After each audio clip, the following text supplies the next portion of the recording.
welcome to the Priscilla Giddens Show. That's right, I said the Priscilla Giddens Show.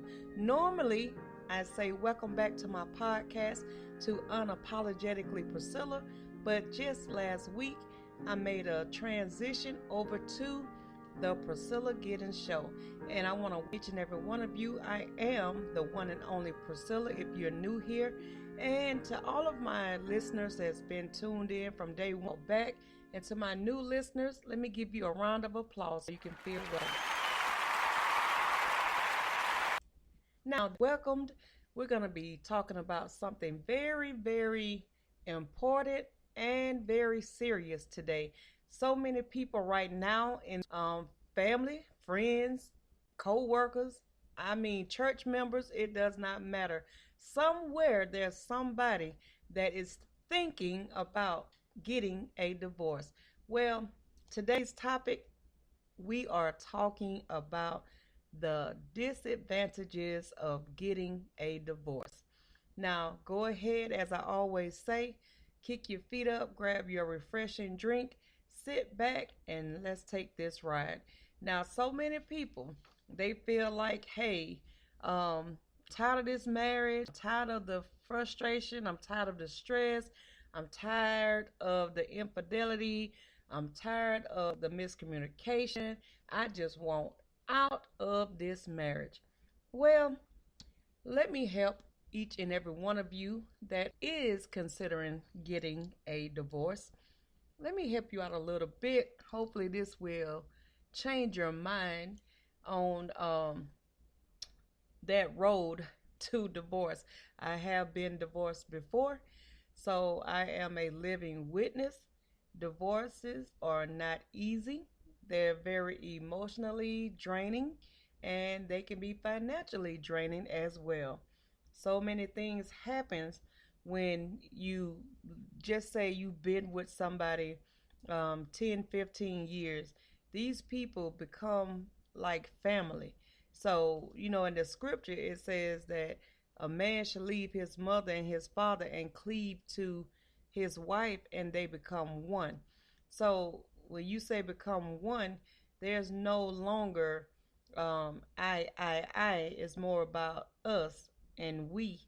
So, just to try to help somebody today, if you're really considering getting a divorce and you just feel like you cannot take it anymore, then I think you really need to listen to this podcast.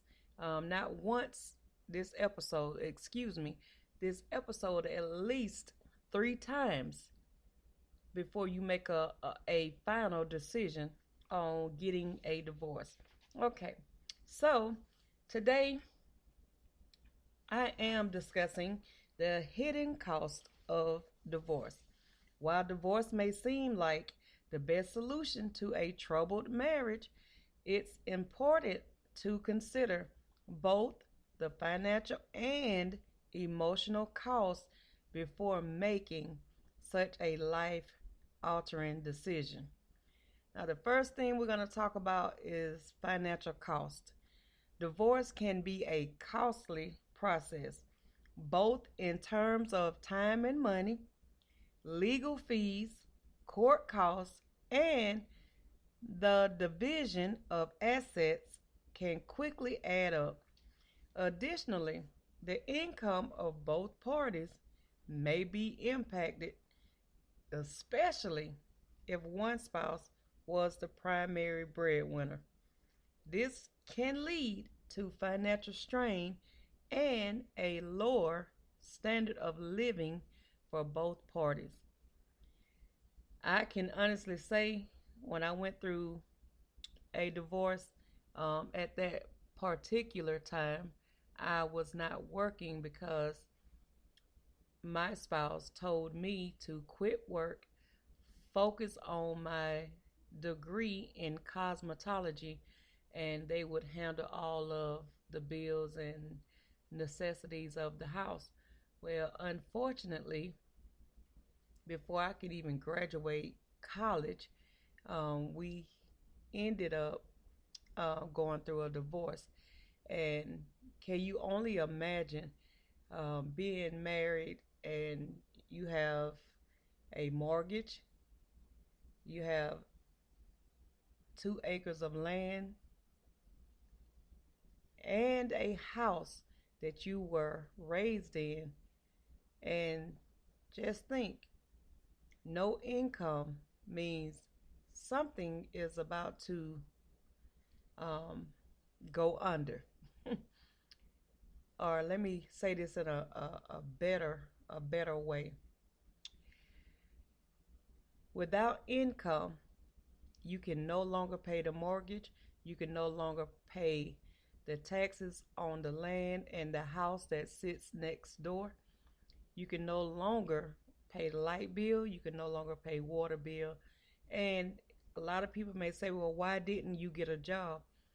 I applied for many jobs, but unfortunately, a job did not come in time for me to save my home that I was paying the mortgage on. And I didn't have enough money to pay the property taxes. So, long story short, I ended up selling the land just to keep from losing it with my mom. Now, my mom made the ultimate decision to sell the land because it was willed to me and my mother, or my mother and I. So, my mother made the ultimate decision to sell the land.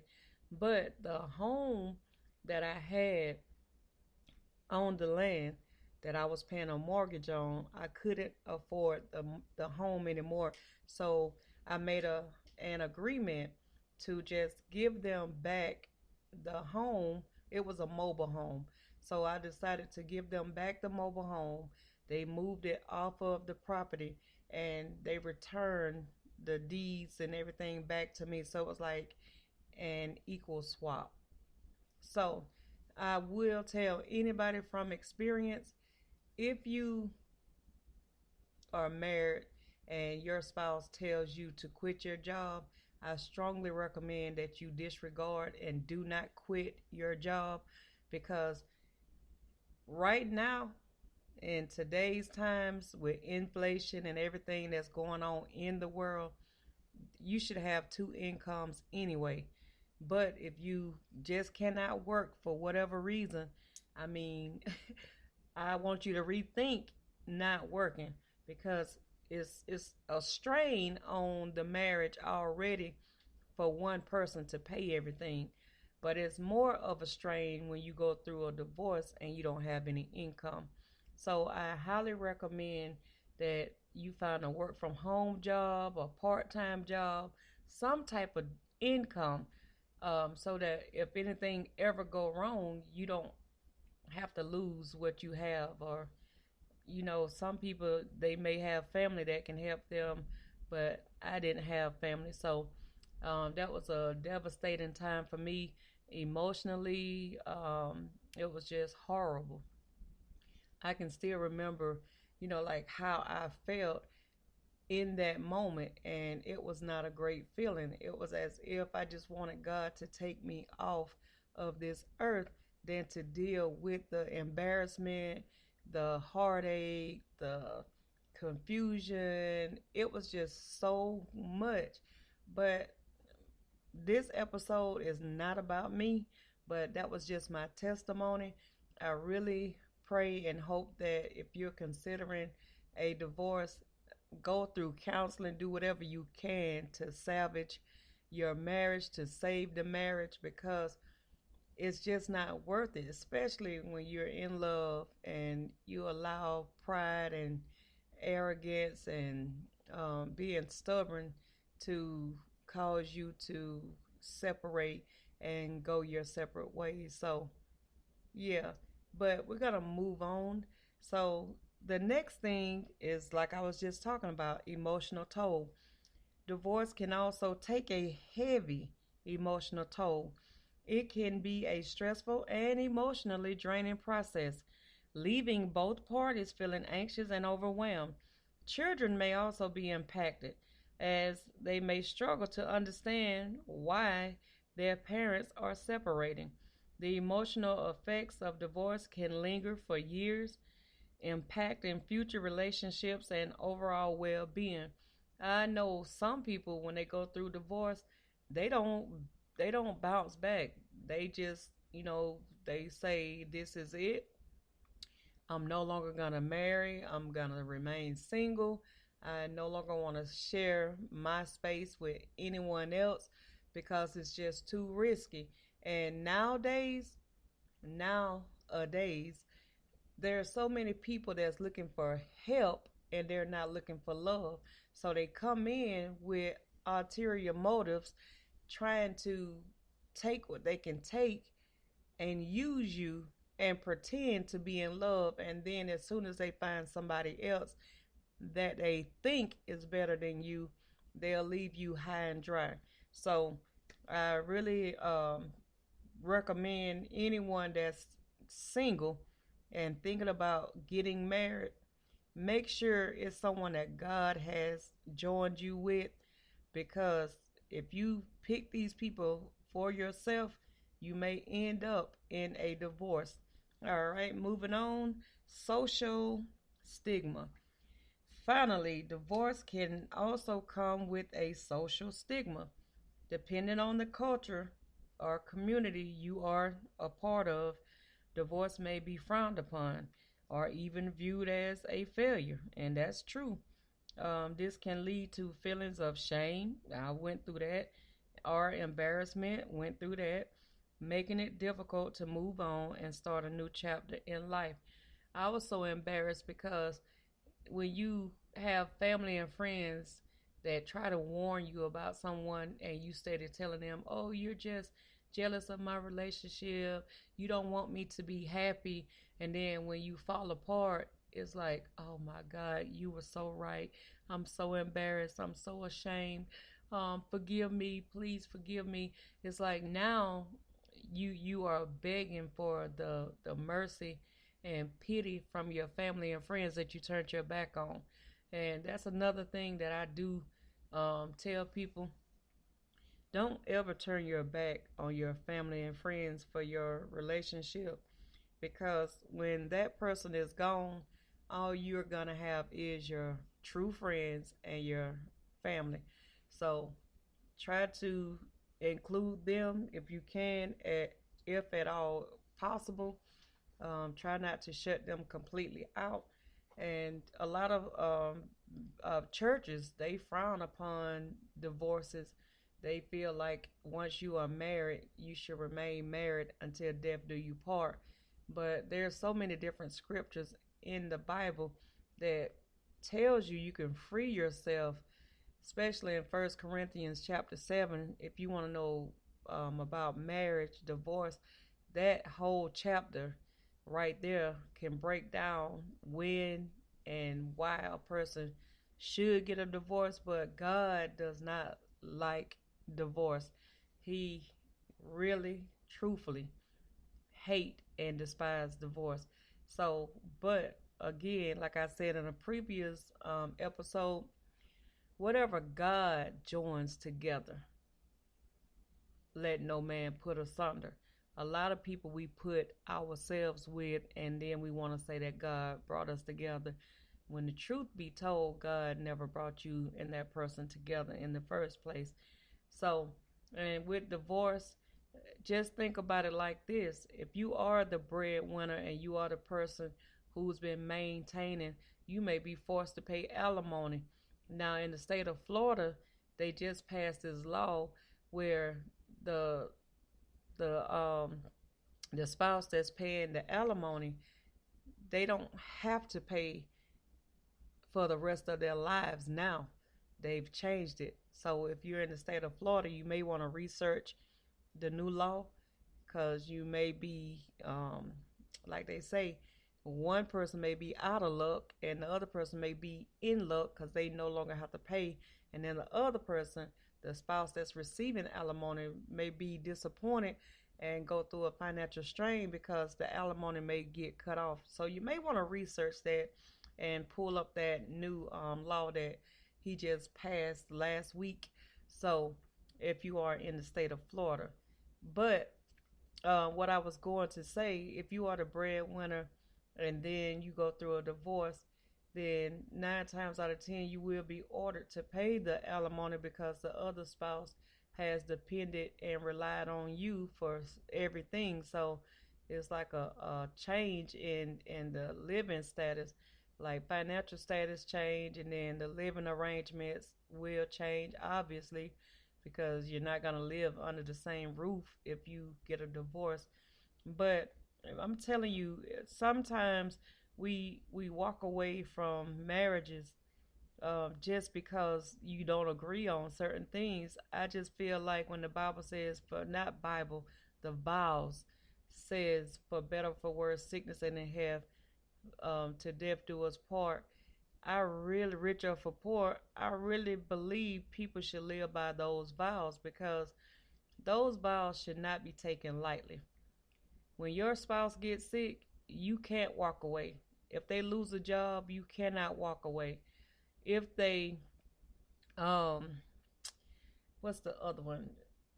Oh, if they just say bad times come, and when I say bad times, it says for better or for worse. So the worst could be a numerous of things of what worse could be. So it could be lack of communication, lack of trust, lack of honesty, um, lack of what I'm trying to say, the will to. A lot of people lose the will to fight for their marriage. A lot of people give up so easily. It's like if a person sneezes wrong, they're like, "Oh, I'm signing the divorce paper. I'm getting out of here. You sneeze wrong." Some people, it sounds funny, but it really is not funny. But um, some people really, some people really will walk out of a marriage at the drop of a hat. It's like it's my way or the highway, and that's not how marriage should be. But that's a whole nother episode. So, all right, now, for my conclusion, divorce may seem like the best solution to a troubled marriage, but it's important to consider all of the costs involved, from the financial impact to the emotional toll. Excuse me, divorce can have a lasting impact on your life.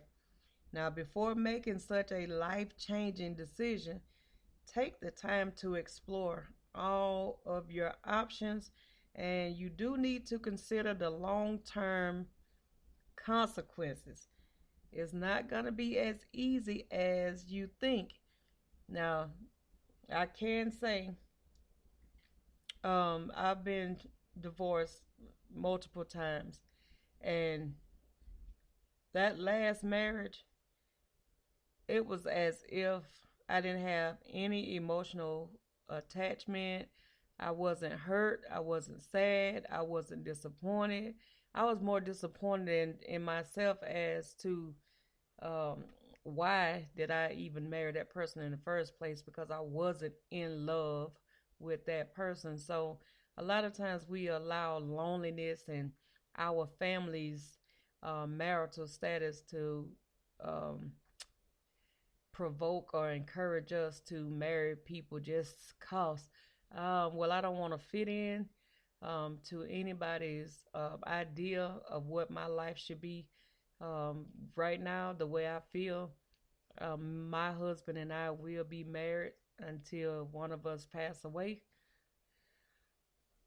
So, excuse me, I am getting a little sleepy, but we will remain married until death do us part, because there's nothing too hard for God. God can and will um, mend broken hearts, broken relationships, broken marriages, but you have to put God first. But I will say this, you can't expect God to keep you somewhere that He's trying to move you away from. Some people come into your life for a season, not forever. So, with that being said, Guys, I'm going to go ahead and end this episode. Thank you all for tuning in once again. As always, this is your girl, your host, the one and only Priscilla. Thank you for listening to the Priscilla Giddens Show. As I always say, keep God first, stay prayed up, and stay woke because there's so much going on in the world today. Y'all stay blessed and see y'all on the next episode. Have a great weekend.